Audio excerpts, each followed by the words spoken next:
What up, Rodas? You know who it is. You know what time it is. Your boy Savage, aka Sev Cisneros. You tuning in to Sev Lokes Hood Tales 2.0.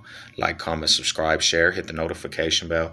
Let's get to the politic. Big shout out to everybody showing the channel love. Appreciate the love and support.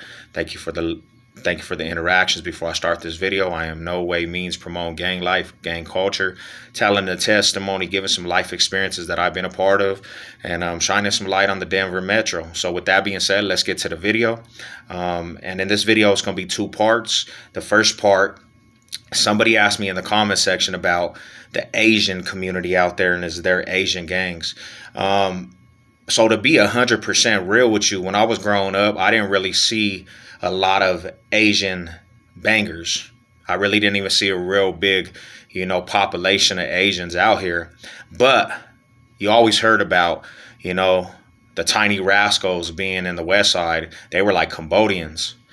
And I've been over there, and there was a couple families I seen over there.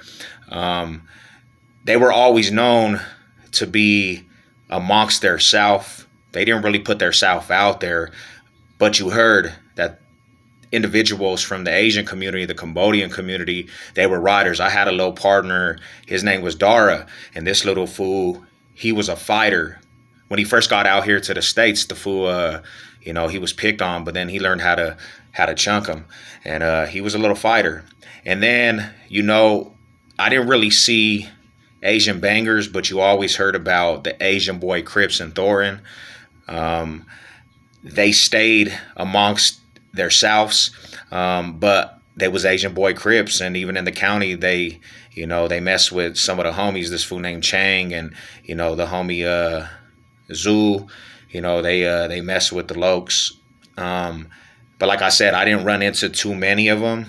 But you always heard that they were over there in Thorin kicking up dust, and you always heard that they would go to war with some Samoans and Tonkins, and they was putting in work. Now, I know California got a big Asian community of Crips, and I think Bloods, Stockton, you see them all over. So the Asian community definitely, they get active, and they took on, the Keyways and Don Moos, So big shout out to the Asian community.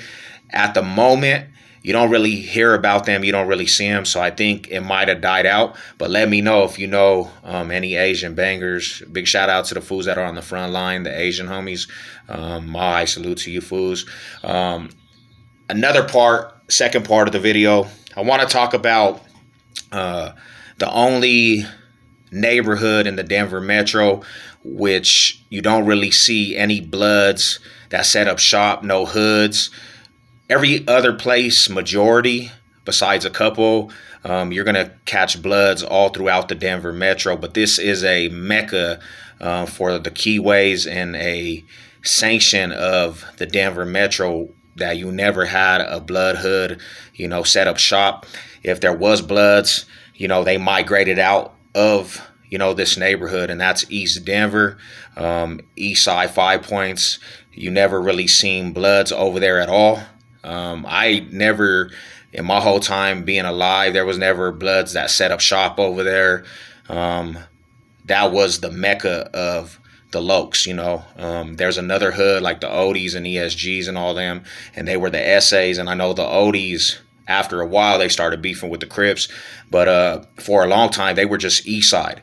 Everybody over there was East Side, and, it was ludicrous for anybody else like Bloods to go over there and try to set up shop. And I don't even think Don Moos even would want to go over there because there was too much conflict with the Lokes.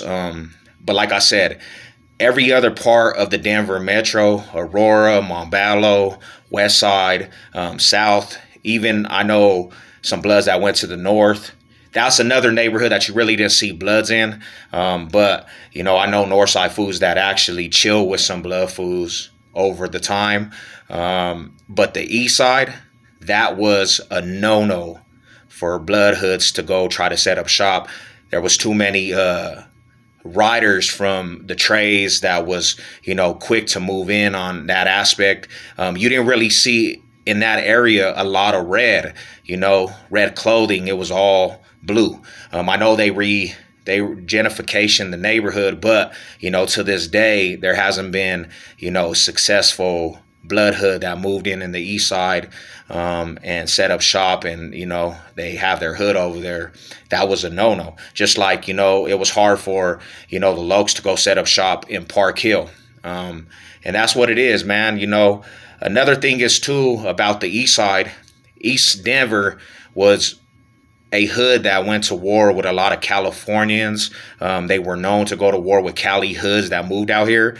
When Californians and their hoods came out to the east side, there was a resistance in the east side, and it was one of the hoods that took the war on the back, and they opened arms to war with California hoods. California hoods did come out here pretty deep, and they set up shop in these other areas. But East Denver, they pushed the line and said, you're not gonna set up your shop over here, bro, and we're going to war. And they were ready for the domino effect, and there was bloodshed, and for a minute there was actually war with California Keyways and Denver Keyways, because fools in the east side had a lot of pride, and they pressed the line on California Keyways, and they said, nah, this is not what's going on. This is East Denver.